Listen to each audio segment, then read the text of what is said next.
All right. Well, good afternoon, everybody. On this Friday, just before the holiday weekend coming up here for the 4th of July. This is our sort of last podcast here before we head into the summer.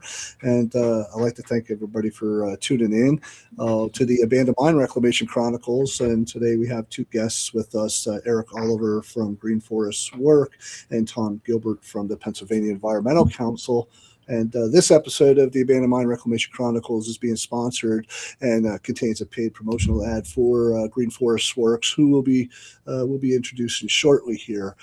Just to give everybody a little heads up on the podcast here, between AppCamera and WhipCamera, the Abandoned Mine Reclamation Chronicles is kind of a one-of-a-kind podcast that converses with passionate, community-minded partners and volunteers and different folks at different levels of government and agencies that work with us and our partners to highlight outstanding reclamation and community cleanup efforts, stream restoration, improvement projects and successes, and talks about sharing emergent ideas and technologies to both reclaim and remediate our legacy abandoned mine lands. I'm your host, Bobby Hughes, with the Eastern Pennsylvania Coalition for Abandoned Mine Reclamation as their executive director, and I'm joined here this afternoon by my co-host, Ann Damon, the watershed coordinator for Western Pennsylvania. Yeah, thanks, Bobby. And first and foremost, we also need to thank the Foundation for Pennsylvania Watersheds for underwriting the first 12 episodes of the Abandoned Mine Reclamation Chronicles podcast. I believe we're in our 12th episode now, so we've made it a full year.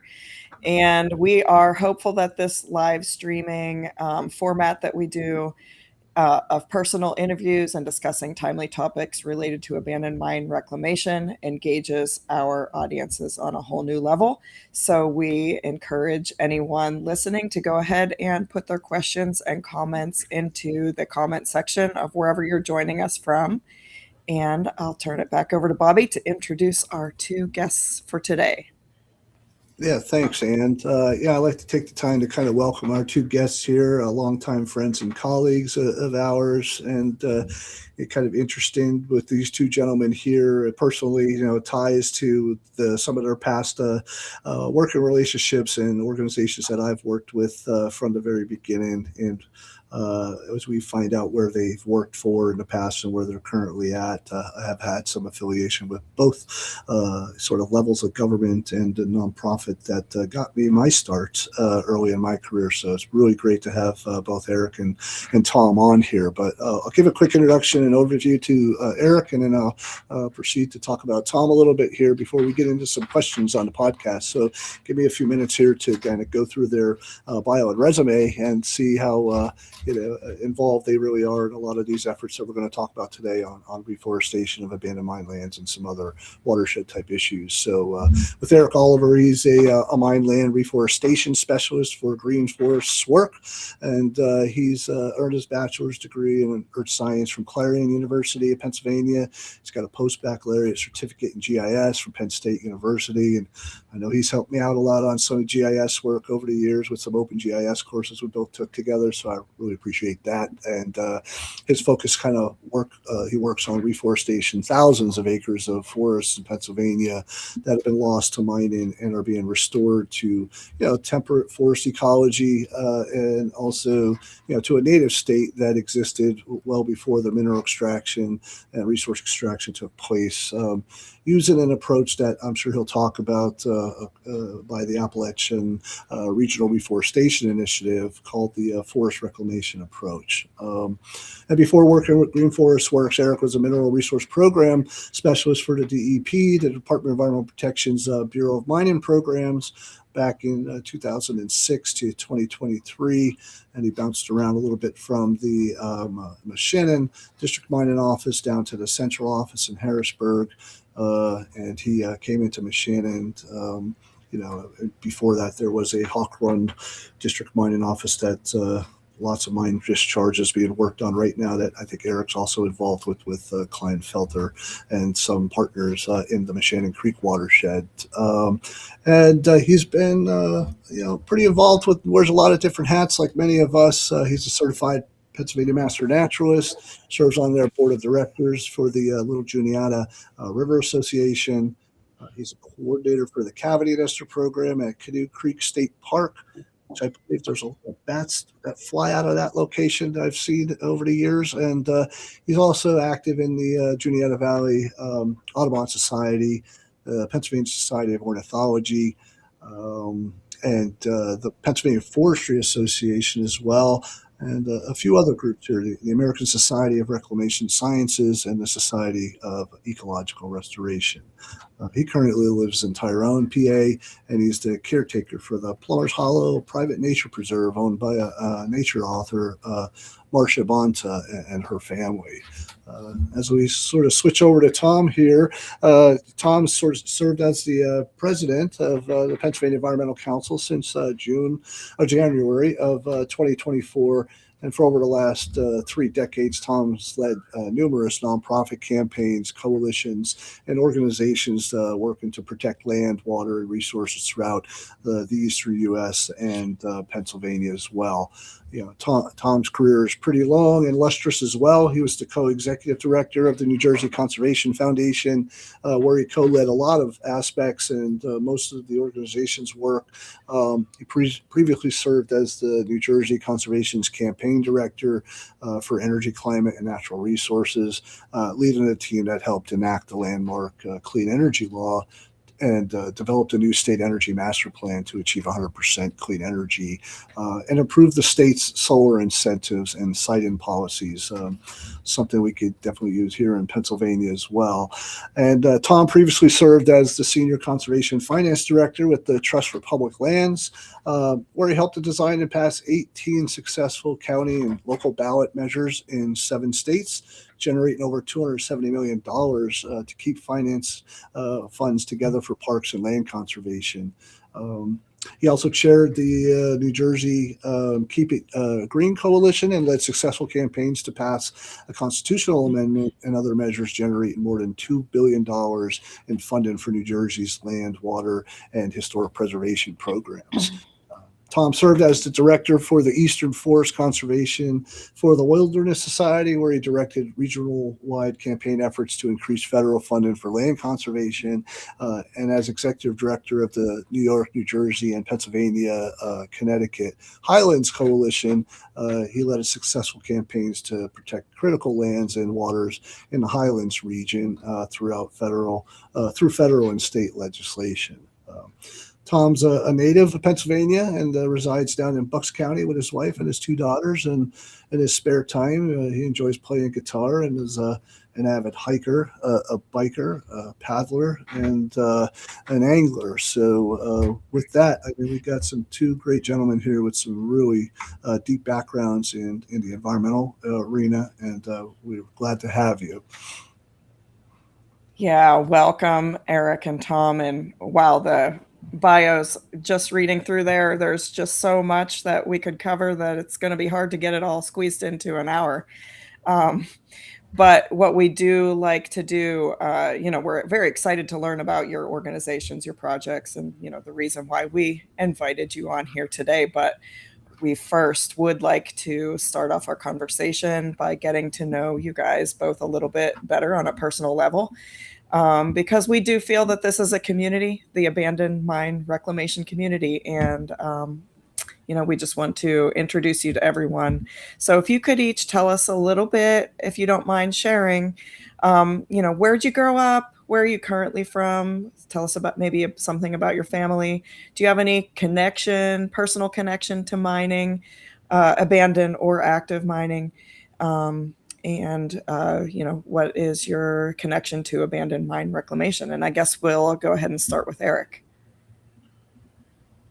Thanks, Ann and Tom. That was a great introduction there. Thanks for the bios and everything. So, I've kind of been involved with this all my life. I grew up in the city, which is probably one of the hotbeds for mine reclamation, mining and mine reclamation in that area. My father worked in the coal industry and doing engineering and land acquisitions for coal companies. Then he broke off after the 1977 when they signed the SMACRA law. He broke off and started his mine reclamation business, which provided sustenance to our family and everything, and grew into a full-time job after he left the coal industry and worked specifically for them doing mine reclamation. So a lot of the techniques that we were used were, he was on the cutting edge to help design and work things through, because up to that point really there hadn't been a whole lot of mine reclamation formal mine reclamation. So so there was a lot. So it was neat, So that's kind of my personal connection to it. I worked through my high school years. I remember days of going out with my mother with a picnic basket in the evenings because he was working long hours, daylight to dark, and having dinner with him in the field and him jumping right back on the tractor or the hydro seeder and going to work, to get everything done that he needed to do. So, Tom? Yeah, well, thank you so much for the invitation and opportunity to join you all today for this conversation. And I want to thank both Bobby and Ann for the important work that Webcamera and Epcamera do to address the legacy of mining in Pennsylvania. So I grew up in southeastern Pennsylvania and, still reside there. So for me, honestly, it's been a real education and eye opener to me to learn more about the legacy of mining in Pennsylvania. Growing up, I definitely spent some time, playing and enjoying different forms of outdoor recreation in northeastern PA and having kind of some awareness of kind of mining legacy, but I've learned a lot, since taking on this role with PEC, and since PEC was already involved in that space. It's been one of the biggest revelations for me in this role to understand the incredible, the magnitude of the legacy and the impacts from mining in Pennsylvania, whether it's the thousands of miles of streams, impacted from acid mine drainage and the hundreds of thousands of acres of legacy mine land. So if anything, I've just recommitted PAC to continue to, be in this space and to partner with great organizations like Green Forest Work and others to figure out, how we can do our part and play a role to scale up this work, because as you all know, the needs are enormous, and the benefits of this work are enormous as well. Yeah, that's great, Tom and Eric. Good to know where you guys are coming from, and that you've had an opportunity. I mean, Eric's obviously grew up in the region in central Pennsylvania, and Tom, you having an opportunity to kind of get out there and do some of the more recreational aspects of what you could see when you come into maybe northeastern Pennsylvania in particular. If you made it up this far, the damages are pretty extensive, but there's also been a lot of reclamation work and a lot of cleanup work that has gone on over the last few decades that I think we all can say we played a role in and had a partnership with many other organizations to continue to do this work, and PEC included. Particularly, I mean, almost every one of us on the call here with Webcamera, historically, even before Ann had come along, and when we got our start in Epcamera back in '96, it was because of a partnership with the Pennsylvania Environmental Council that we had at their Northeast office that allowed me to have an opportunity to sort of take the ball and run under Joanne Denwert's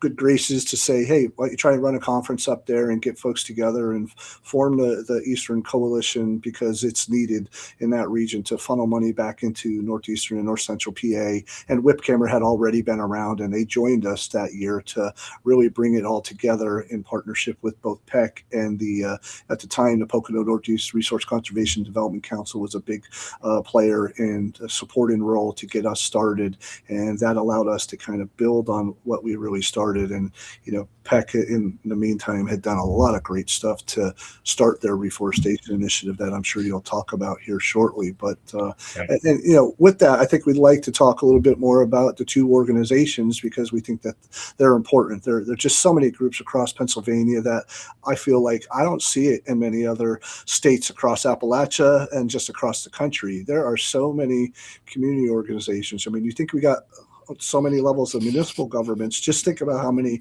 community groups that are out there and nonprofits and partners doing really good work when it comes to the environment. It's tremendous. And so could you kind of tell us a little bit about each of your organizations that you represent, and maybe Tom with Peck and then Eric with Green Forest Works, where your service area is and the kind of needs that you're addressing with both organizations, because Peck's been around almost like since the Rachel Carson era, and built off of things that happened early on before some of the legislation hit for the Surface Mining Control Reclamation Act. And then maybe Eric can talk a little bit more about Green Forest Works as how they've evolved and come along, probably following some of the work that initially might have been fell through under SMACRA, the Surface Mining Act, and the RE initiative and stuff. So Tom, would you like to Sure. On Peck? Yeah, thanks. And thanks for mentioning some of that early history in terms of, Peck's role and some of the, formative stages of this work. It's really cool to hear that, and to hear that former Peck president Joanne Denworth, who was a real force of nature, was kind of part of working with you and others on that. Peck's history is long. The organization was founded in 1970 when, a lot of really significant things were happening around, the environmental movement and environmental protection in Pennsylvania and around the nation. So organization has a long history and a track record on, many of the kind of major environmental initiatives, over the past, coming on 6 decades here, before too long, and working to protect and restore Pennsylvania's environment.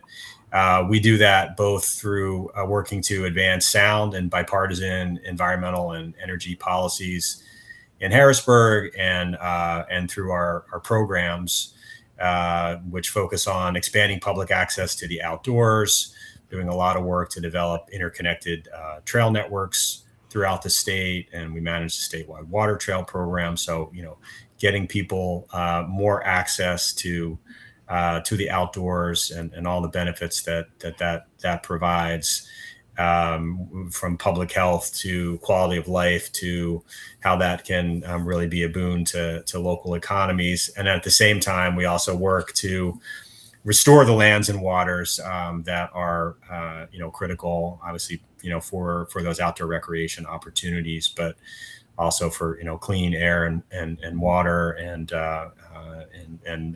diverse species of wildlife and Pennsylvania's ecosystem. So it's a pretty big, broad mission that can feel overwhelming at times. And the work on reforestation of legacy mine lands obviously fits really squarely into that mission, and has been something that Peck has had a role in and been a part of over many decades. And then the last thing I just say, one of the things that defines Peck, and this is from the beginning, the organization was founded to be a coordinating council, and that's been part of our DNA and continues to be, where we work to bring diverse partners together to develop collaborative solutions to the kind of many environmental challenges and opportunities. And we feel that that's a key ingredient for making big and lasting change, is those collaborative approaches. Tom, how many offices are around the state now? 5 or 6, or what? 4 offices. Yep, Philly, Pittsburgh, Northeast PA, and State College area. We have about 26 staff. Okay. All All right. Yeah. So I mean, you cover the state, you cover the whole state. I'm sure it's broken up into sort of regional areas between your offices, and with the number of subject matter areas that you focus on, and even just legislation and the staff's support, and communications with a lot of groups like ours over the years. It's just been tremendous. They play a role in our Pennsylvania Abandoned Mine Land campaign with John, and before you, Davitt, and Laura England, when Laura was there doing the reforestation stuff, and Janet Sweeney up here in the Northeast, and all the staff here, and Tally.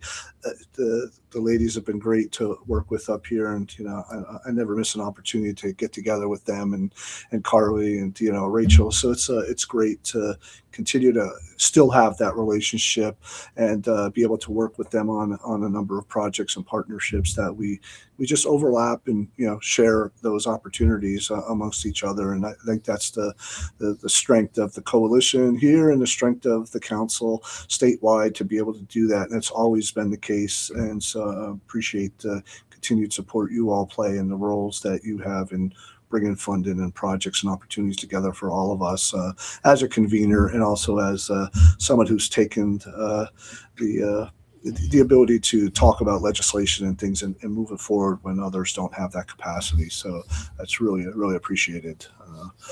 Thanks, Eric, how about you and Green Forest Works?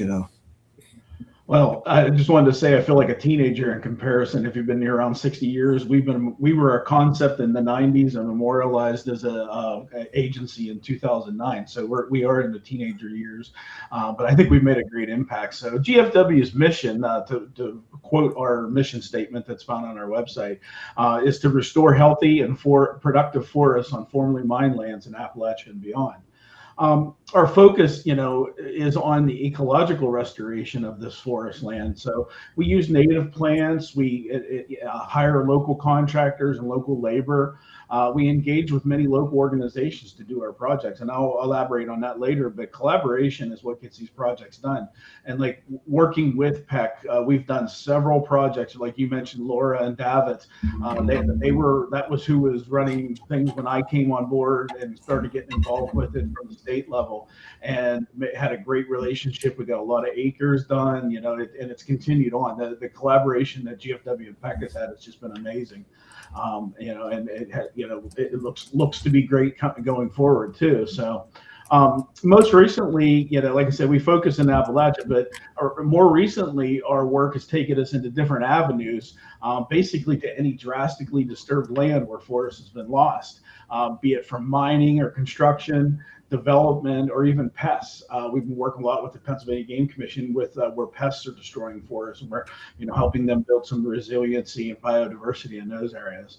And our core focus is in Appalachia, but many times there's opportunities that present to us, and we're excited to work in other areas. We've actually had boots on the ground work done in Australia in the mining area, in the mining coal fields down there. We've had Michael French, our director of operations, and I have had, we've done some online consulting, and maybe someday we'll be there. But with South Africa, they have a abandoned mine issue there that they're trying to deal with. And just most recently, we had to reach out to Argentina, some work to do in Patagonia, and I'm excited about seeing where that goes, because if that trip to Patagonia would be like perfect. So. But yeah, like I said, the whole key thing to this is, GFW just recently went through an evaluation of like where we're at, and what kind of staff do we need and stuff. And one of the things that was done during that evaluation was to interview a lot of our partners that we've worked with, the people that know about us, the agencies that we work with and stuff. And I was really impressed with some of the results that came back from that, because it was just amazing what's like some of the comments that people were saying about GFW. And it kind of shows that, as far as mine land reforestation, that we've kind of set the bar pretty high. And we like the fact that it's nice and high, and to get people to take this seriously, get the funding, get the collaboration done, and just keep moving forward, because it's definitely impacted far outside of Pennsylvania, throughout all the 7 states of Appalachia where coal's been mined. So. How many staff do you have, or how do you coordinate those particular projects? We're currently working with like 6 or 7 staff, and then we have our board of directors that's also involved. And they've, everybody has. We kind of regionalized. We have some staff. We have me located in Central PA, and we have some staff in Pittsburgh. We're affiliated with the University of Kentucky, so kind of a core group of our staff has come from or is located in the central to eastern Kentucky region. But we travel around. We're looking at some projects in Maryland. We've taken a couple of looks at some projects in Georgia with partnerships we've done with the National Park Service and stuff like that. So one of the things we're looking at in that expansion or scaling of the organization is where can we, what would make the most sense, where we would regionalize or where would we bring staff on. So that's something that's really a wide open scenario here. We may be ramping up some staff members here in the next couple of years to cover the need of this reforestation. Yeah, thank you for that. Really fascinating to learn about all the different places that you're working and hope to work in the future. That would be great to go to Patagonia. But given that we, of course, are the Abandoned Mine Reclamation Chronicles, I think we'll switch gears a little bit and kind of focus in on the abandoned mine reclamation portion of this. But we would also like to maybe just give our listeners some of the basic background of what is reforestation, just so everyone listening knows, what is reforestation, why is it needed, how's it done, why is it important to abandoned mine reclamation? And I think that this question is mostly for Eric.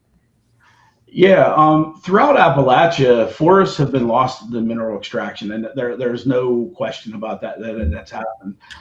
We estimate that somewhere between 1 and 1.5 million acres have been impacted by mining. Some of that has been reclaimed, and some of it's doing very well. But there's also areas where the conditions have not allowed the trees to reestablish. So many times, trees get planted after the mining, but forests have failed to establish due to the harsh conditions that remain, whether it's compaction or competition from in non-native invasive species. So by employing the techniques that we use that were developed by OSM's area initiative and the many partner universities throughout the region, this approach is called the forestry reclamation approach, or the FRA. So I'll use those terms, area and FRA. So that's what they return from. So these conditions can be mitigated by using this technique. And that will give the best chance for these forests to recover and to develop into something that is native and functions to provide all of the ecosystem services that come from a healthy forest. The main conditions that we mitigate are the highly compacted soils, a high degree of competition. A lot of times that competition is from non-native invasive species that colonize the site and take over and prevent the forest from happening. And also improper species selection. Like I said, mine sites aren't, an easy site for getting vegetation to grow on after the mineral extraction for several different reasons.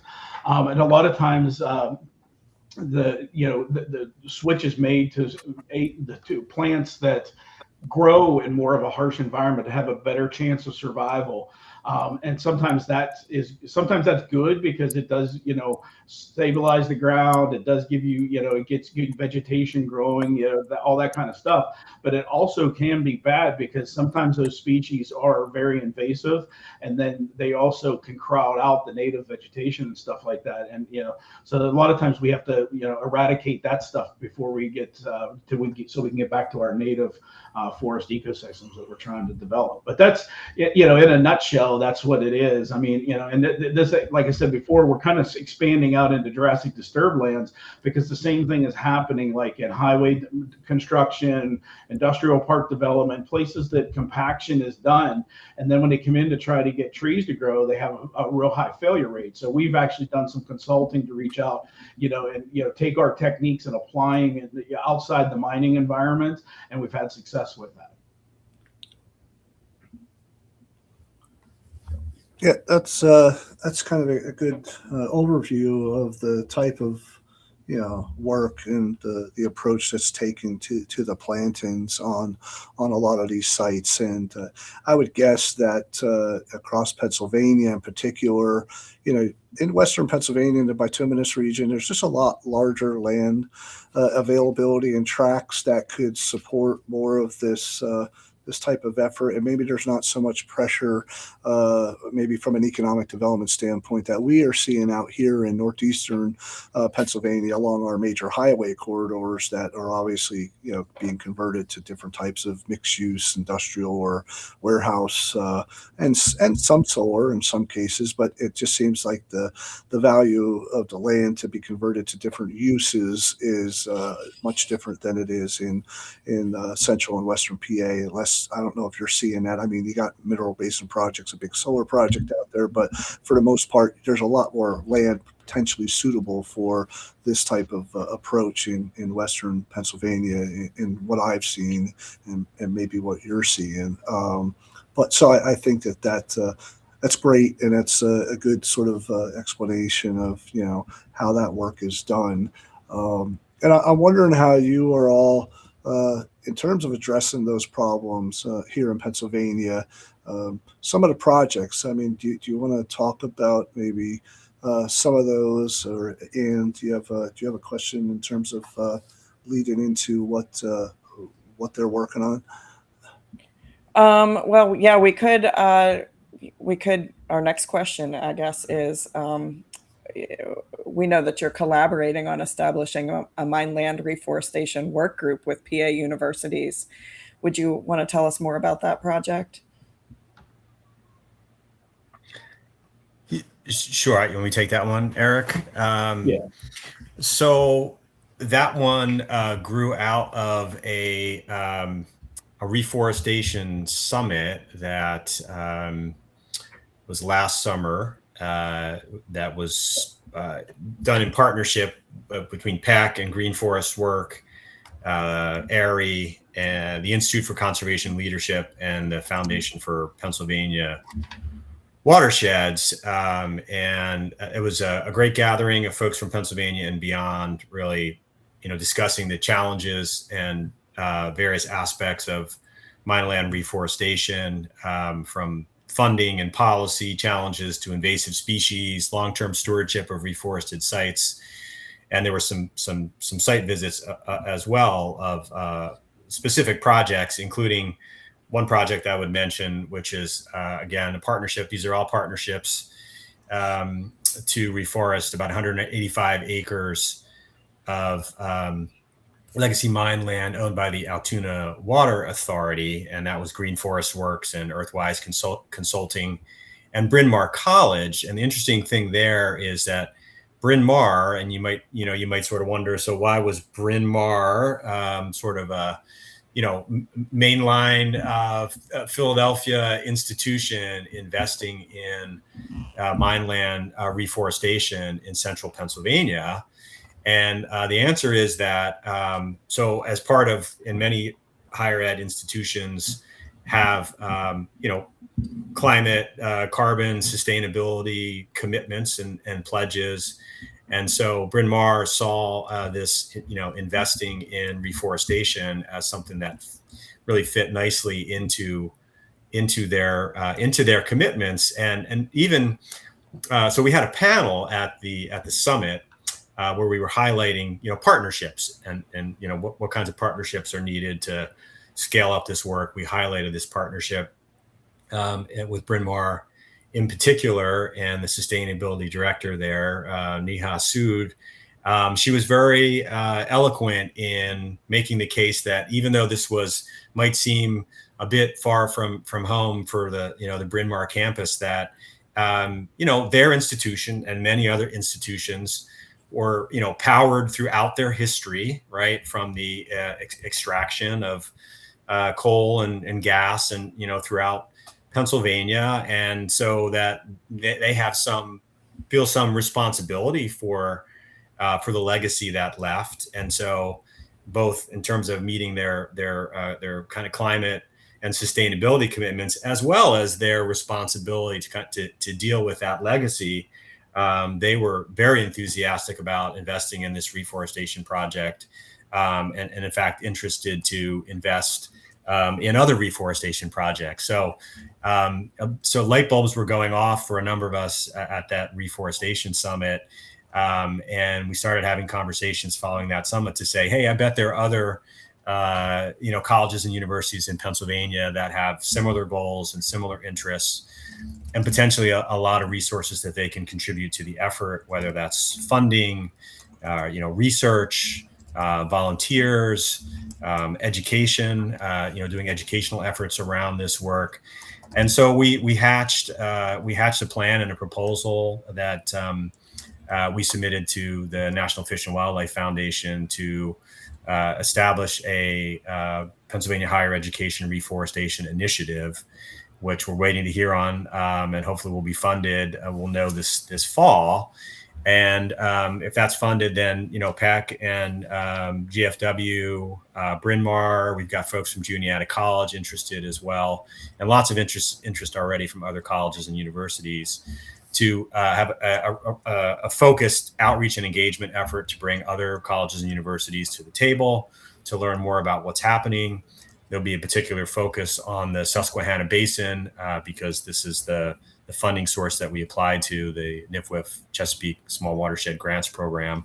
So initially a focus in the Susquehanna, but we then hope that it would grow beyond that and figure out how to leverage these resources and develop an implementation plan that then we could hopefully go back and secure additional NIFWF funding for implementation and leverage various resources and pots of funding to address, the priorities for reforestation that Green Forest Works has identified. And I think we're going to probably touch on that a little bit. This new, I think, really valuable database that GFW has developed. Yeah, Eric, do you have a number or what kind of statistics are you talking about in terms of the acres of abandoned mine lands that have been reforested already in PA? Is that something you guys track or between agencies and groups? Well, let me just share my screen here. I have a couple things pulled up that would probably help us visualize that a little bit. So give me 1 second to set that up. Yeah, and while you're trying to show that, I'm wondering, I had a question whether or not if you're doing tree plantings on a large scale in terms of the sites that are being reclaimed, but I often wonder if stream corridor plantings of trees and wetland species are being done as well. That could be included using these different approaches that you're using on the mine lands. I think on the larger tracks that maybe the FRA is more used, but if you're along a stream corridor and you're doing plantings or a stream that's being restored to the surface, let's say, that would use and could use some riparian enhancements in terms of more wetland species and things, is that also a part of the efforts? Because I think that is something that, it's particularly in the Chesapeake Bay watershed, but like you're talking about these grants for the National Fish and Wildlife Foundation, they could get counted towards the management plan goals. And I wish that was the same, and I hope it's the same for areas outside of the Chesapeake Bay watershed. But, whether it's in the Ohio or it's in the Delaware, those are things that could be considered as well when it comes to reforestation because of all the benefits. So I'd be interested in hearing more if that's a part of your work and PEC's work going forward. And if it isn't, can it be added? So, take it away and let me see what you got. Yeah, just to go over some basic numbers here. This is from our 2025 annual report.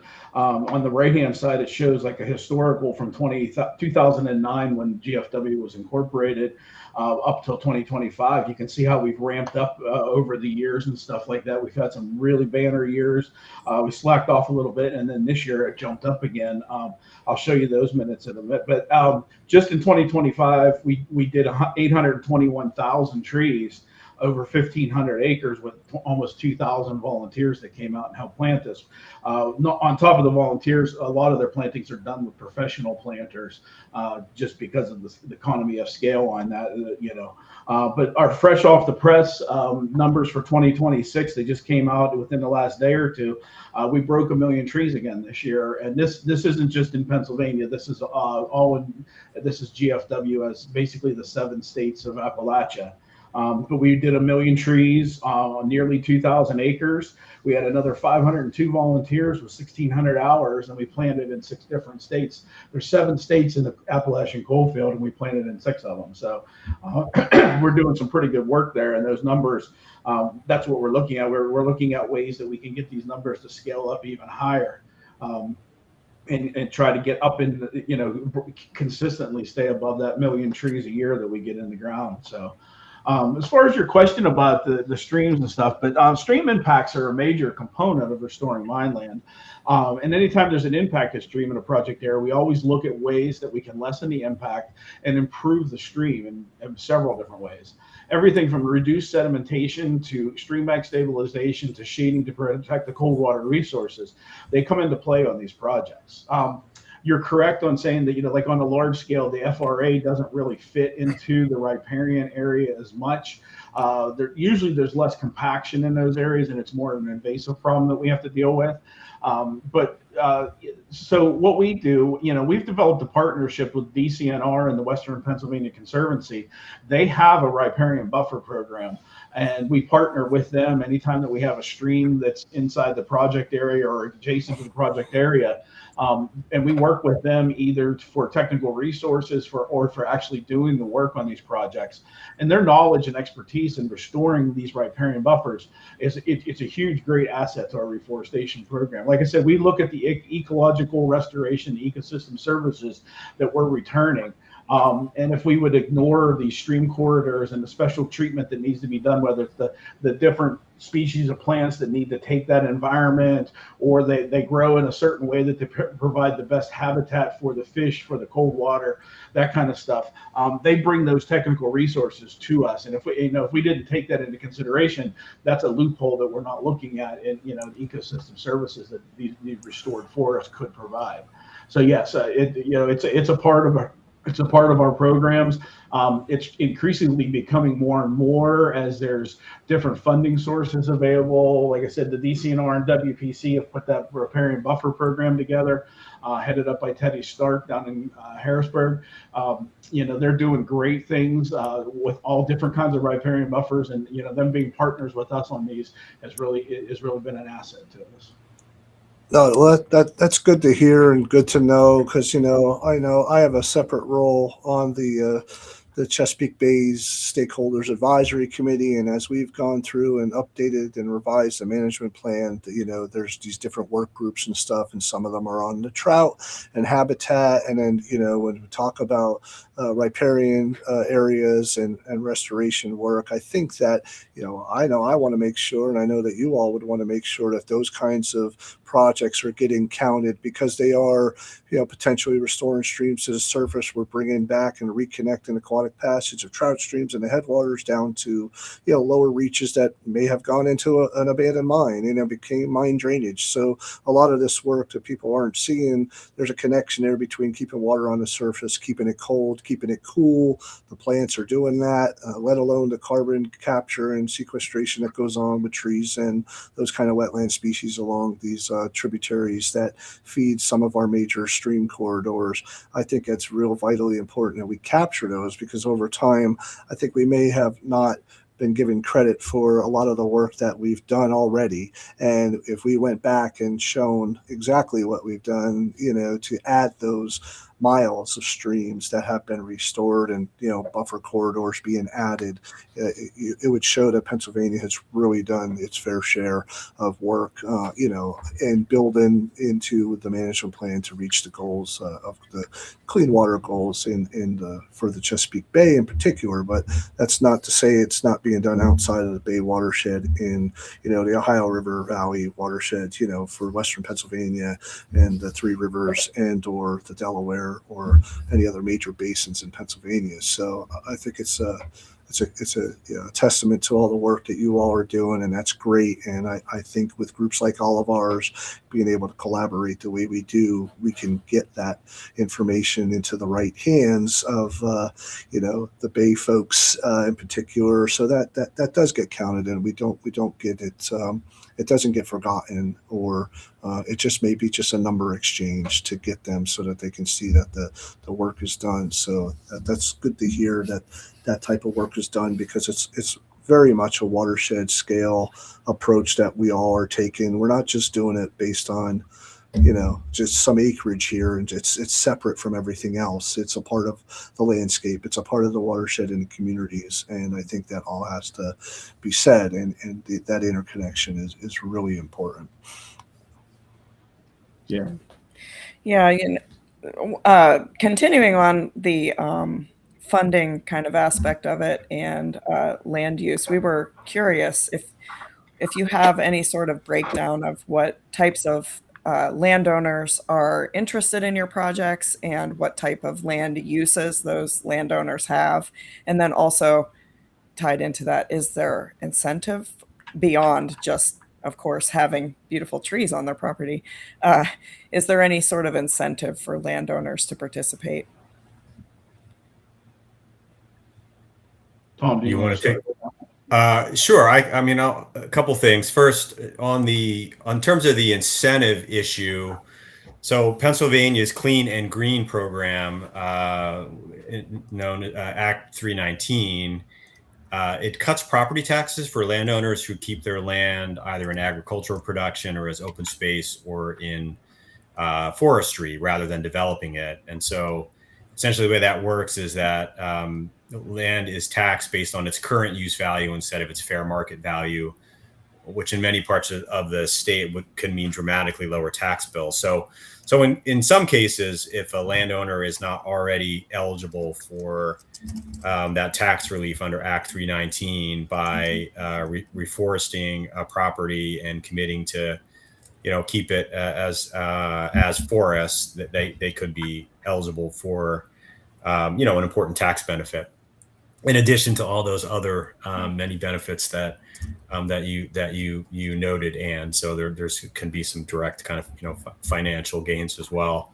I'm not really aware of the stats. I mean, Eric's probably better to speak to kind of what he's hearing and seeing from landowners, obviously, but like everybody else, reading the news and seeing what's going on around the state, we know there's lots of competing demands for land use, whether that's data centers, big issue throughout the state right now, or warehouses or solar development. I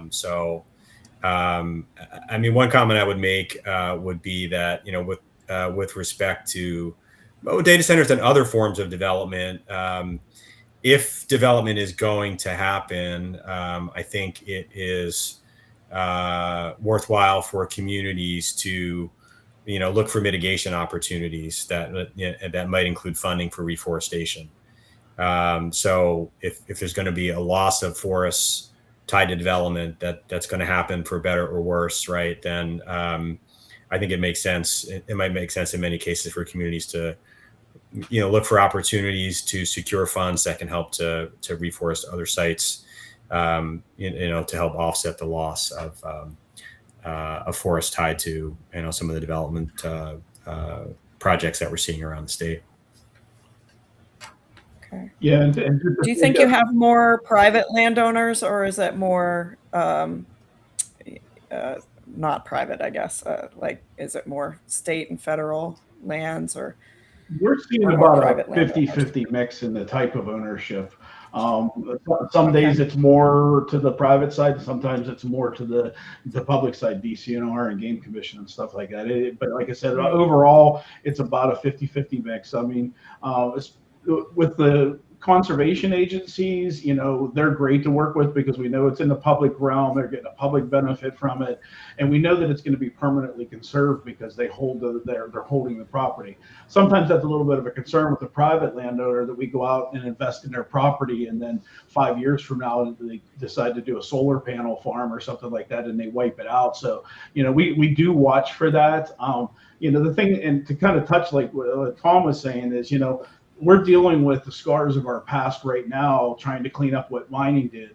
And these, the data centers and the solar farms and stuff like that, they very likely could have the same type of impact, that they could take our forests away from us. They could use them for whatever the lifespan it is. And then when they're done, they don't just naturally revert back into forest. So something's going to have to be done for them. So by being proactive and, requiring mitigation for lost forests, and, conserving land in the first place, and being, idealistic of where these these projects are going to be sited, it would make so much more sense. Let's learn from the mistakes we've made in the past that have caused us to have issues with this and have to do this reforestation in the first place. Let's not repeat what we've done before. So. All right, good. Yeah. Good. Well, Eric, I understand that you guys have recently published. I don't know if it's like an online integrated mapping system or a tool to kind of help identify the mineland sites that are in need of reforestation in Appalachia. I know I haven't had a chance to play with it yet, but I wonder if you could tell us about the tool or give us a quick demonstration. And I think it may be a little bit different than our EPCAMR's abandoned mine land or reclaimed abandoned mine land inventory system, but maybe there's a way for it could tie into it in the future. But I'd like to know if you could give us a little bit about that. Okay. Somehow my screen sharing just stopped, so I just restarted it. Did it return? Yeah, there it is. Yes. Yep. Yeah, and part of we're actually working on a NIFWIF grant. We're calling it's colloquially called our scaling grant, because it's looking at basically scaling up mineland reforestation throughout Appalachia. And it's a grant that's has been provided to us by the National Fish and Wildlife Foundation through their Central Apps Grant program. But we're looking at several different things. We're getting 120 acres of reforestation out of it. We're looking at GFW as a whole. We're looking at nursery capacity. We're looking at partnerships. We're looking at everything. Well, one of the things that we're developing, nobody really had a good metric to say, hey, X amount of acres could use this treatment in Pennsylvania or Ohio or West Virginia. So that we're kind of undertaking that, and myself and I have an intern, Alyssa Errico from Penn State. She's a geography major at Penn State. She's doing a lot of the heavy lifting and a lot of the digitizing work. But we're getting an online mapping tool put together. Right now, I'm showing it on the screen. We have West Virginia, Kentucky, and Pennsylvania done out there. There's a little bit of cleanup work to do on them, but they're basically out there. For be able to use this tool. I'll show you a demonstration of what it is. You can't really see it too well from this scale. But what it has enabled us, just as a quick one, those 3 states, if you take the amount of land that we've identified that is not forested but was on a mine permit at one time or another, we're now approaching 500,000 acres just in 3 states. Wow. It's pretty amazing to see what we're going to do. So I'm going to turn off the project areas for GFW, and I'm going to zoom in a little bit better here, and you can start to see the yellow polygons develop here. And what these are areas where Alyssa and I have gone in.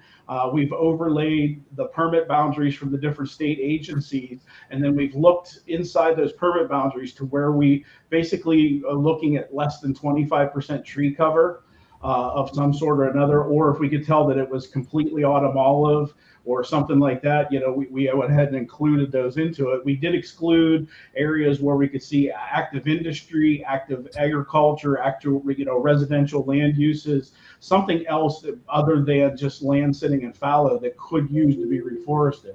And the whole idea of this tool is to get it out there to the people where these projects are located visually. And then, like on this one, if you look, the purple line that comes down through here is the watershed boundary between the Ohio and the Chesapeake Bay watershed. So if a funder is looking to this, and this web app is available just by simply using a browser and clicking a link to go into it, and that link can be found on the landing page of greenforestwork.org. But they can go into it, they can click on it, and as we get time, right now we're working on getting the polygons developed, and then once they're developed, we're going to start putting attribute data to it. So like if you zoom into this area in northern Cambria County and I click on this polygon, it tells me right there is 938, almost 939 acres of land that was developed, okay, or that was identified. And I'll just turn that off quickly so you can kind of see what was left underneath it. It was an area that was very thinly forested. There was some trees on it, but it was an area that was within a mine, but we determined that, you know, it could have a reforestation opportunity exists there. So that's what this tool is. And, you know, as we roll it out, Pennsylvania is in pretty good shape because I've been working on it for a lot of years. I started this when I was working at DEP, and I just kind of brought it over, and I've been expanding upon it. Once we got this grant, I was able to go even more with it. But you can look at the different things that you can turn on here. Like if, say, the RK Melon, you have RK Melon money that you want to apply to a project. And if you turn it on, you can see their focal geography. So now you can find a project that falls inside that area. If the Game Commission was using this and they wanted to look at stuff that specifically fell inside their game lands, they would be able to turn on their game land boundaries. The state forest, you could turn it on. You could see, I'll zoom out a little bit here, but you can see where the state forests fall. You know, if you're looking for a specific stream, we have the stream layers turned on here. We have the major river basin, the Susquehanna River Basin specifically, because there's a lot of grant programs that just focus on the Susquehanna River Basin. So you can go through this, and eventually we're going to have this same type of information available for all the different states that we have out there. You know, like I said, right now, up and running on this right now is Pennsylvania, West Virginia, and Kentucky. State, like I said, 1 million acres just of those 3 states. We're up to like 460 or 470,000 acres identified in those 3 states where this type of treatment could be working. So this is going to help us. It's going to help funders realize the extent of the problem, the locations of the problem. It'll help them, you know, this can be used from watershed groups to be going on and looking at their specific watershed and seeing what's available. We're hoping to get some cadastral information on here as the states allow it and the counties allow it, so that we can tell whether it's a private or a public project. You know, some funding sources want to work on one or the other, you know, and we're trying to, you know, put the tool out there, and, you know, it's going to be a dynamic tool as it goes on. And as we have different partners come to the table, they say, hey, this is my interest. We can hurry up and we can throw a geographic component to it. And they can say, okay, I'm interested in just looking at this. So we can throw up this map to them, throw a layer on it, and they're able to design from it. So it's going to be powerful. It's out there now. It's fully functioning. Like I said, off of our landing page is the best way to get to it. It's going to be developing. I have Virginia and Alabama, Virginia, Maryland, and Alabama are just about ready to come out onto the sites. I have Alyssa working in Ohio right now, and there's going to be quite a bit in Eastern Ohio in the Ohio River Basin to be able to bring out there. So that's going to be the next big one, is Ohio, that it comes out. So, but you know, like I said, we'd like to promote this tool. It's there for people to start using now. They can reach out to me if they, you know, if there's something that doesn't work right on it. Let me know. If there's something you'd like to see on it, let me know, and we can utilize this tool. That's great. That's great. What an incredible, that's just an amazing tool. Congratulations on all this, and I can just envision all the uses for that. That's fantastic. And it's accessible through any web browser, and it's accessible on your phone. And when you open it on a phone, if you happen to be standing in one of our polygons and you hit the little GPS button, it'll show you where you're standing in the polygon, just using the web browser and the internet connectivity and the GPS that's in your phone. So it's a really nice functional map that you can take into the field with you. That's great. Yeah. That's great, Eric. Hey, like before we kind of have an opportunity to see how maybe our listeners can become more involved with your work on this project, I wonder if we could take the opportunity to show the video that you all provided of some of the great work that you're doing as we, you know, get towards the tail end of the show here. Absolutely. All right. I have to relearn how to share it again. Let's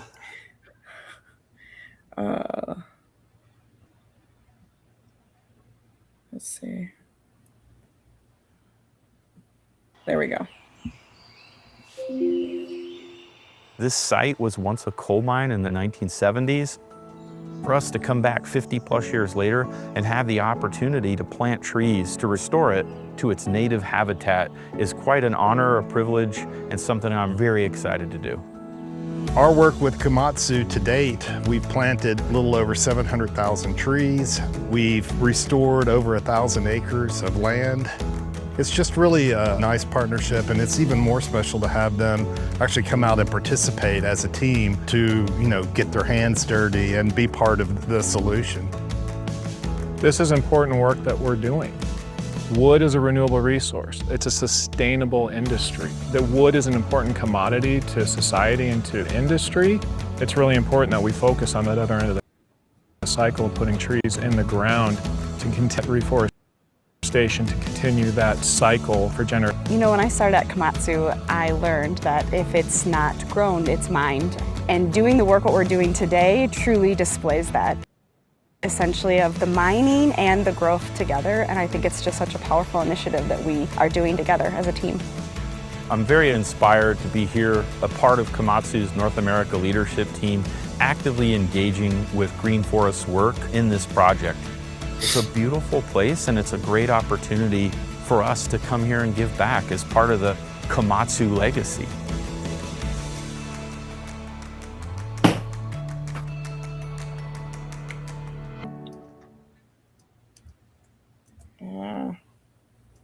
Great. That's a great video. Kind of captures a lot of the work that you all are doing, and it's good work that's being done. So we really appreciate it. So if you guys think that there's a way for other folks to get involved with either PEC and or Green Forest Works, maybe you could let us know, and possibly just close out the episode with maybe a word of advice that you might have for our nonprofit partners and community groups working across the state and other parts of Appalachia that you're working in. Think you guys can do that as we wrap up here? Yeah. Tom, do you want to go first? Sure. Well, yeah, we do hope that people will get involved. I think hopefully this presentation or conversations giving people a sense of the enormous scale of need and opportunity and the benefits of this work. I think there's multiple ways people can get involved. I would encourage people to support Green Forest Work. I think it's a young organization, but man, they are delivering the goods when it comes to reforestation, leading the charge throughout the Appalachian region. So I would encourage people to do that. I would encourage people to volunteer. As Eric noted, there's lots of volunteer opportunities around the tree planting projects, and I'm sure you can find those on Green Forest's website. And other institutional partners out there, if you're not already part of this work, please get involved. Reach out to Eric, reach out to me. We're looking for colleges and universities in particular, hopefully, as we're launching this higher ed reforestation initiative. So if you're involved with a college or university or have contacts there and want to kind of point them in our direction, we're excited about the potential of that project. And I'll turn it to Eric for his closing thoughts. Yeah, I just like to let everybody know that projects like this, sometimes they can be a little bit overwhelming when they're tackled by one entity. And we at GFW, we support collaboration. We want subject matter experts to come to the table. We want local organizations, whether it's Boy Scouts, Cub Scouts, Girl Scouts, whether it's watershed groups, whoever it is. A lot of times we can provide a technical resource. We have funding ties that we can, grants that we can apply for. We can assist, projects, organizations. If they have a project in mind, we can help you get over that hump from it being overwhelming and get it to work very smooth and very efficiently. So we encourage anyone with an interest to reach out, to collaborate with GFD or anyone else, who's needed to successfully restore these important forests and their impacts in the world. And I would be remiss if I didn't give a shout out to the different organizations. I mean, first and foremost, we're, PEC. We've been in relationship with them for quite a few years now, and done many projects with them. They've been a great resource. They do great things. They've got a lot of other things that they're doing for trails and through water and stuff like that. But they're a great organization to kind of partner up with, and they help us get over the hump sometimes. And we're partnered up. Foundation for Pennsylvania Watersheds, NIFWIF. We're working with, at times we work with industry groups like Kleinfelder Engineering. You saw the video for Komatsu. That's a great relationship. Komatsu has been a funder of a lot of projects, especially in the Monongahela National Forest where that video was shot. They've been, not only have they been a financial contribution, but they've been volunteers. They've given us technical resources. We're actually working with them on how we can do these site preparation sites more efficiently, because they have expertise in their engineering department and their equipment manufacture department. Something that, maybe doesn't work on a road job or a building job for one of their bulldozers might work different on our sites. So they've been open to those discussions, and working with groups like that. We've got the DCNR has been a huge partner with us. We just finished up a couple 100-acre project in Tioga State Forest this year that was funded by a grant through DEP, through the Tioga County Conservation Districts, through their CAP program, Countywide Action Plan.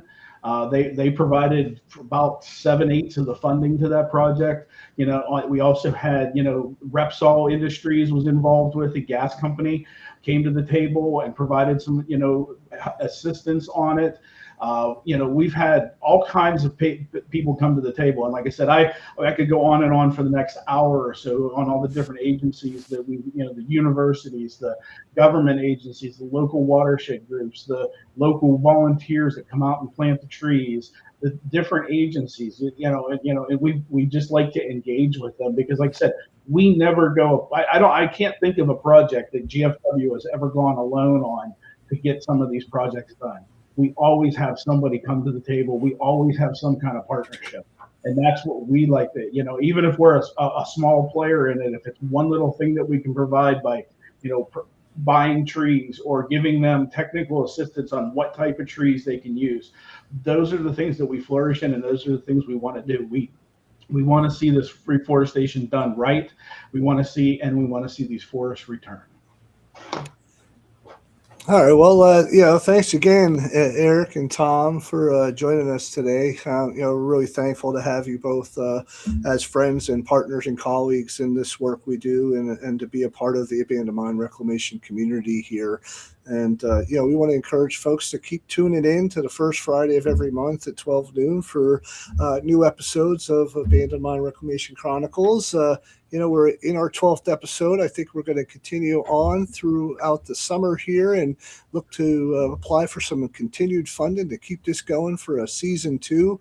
And hopefully some of our funding partners will be welcome to that proposal, because we just had some great people and great episodes that you can see on both our YouTube channels or go back. Well, they come off of Facebook Live after a while, so we migrate them over to our YouTube channels, and feel free to see the past 12 episodes. And I think we're going to have so many more guests lined up in the future here that can tell similar stories and similar successes, and the need for volunteers and the need for partnerships to make this kind of work in our Abandoned Mine Reclamation field here. So mark your calendars for next month. I think it's August 7th at 12 noon.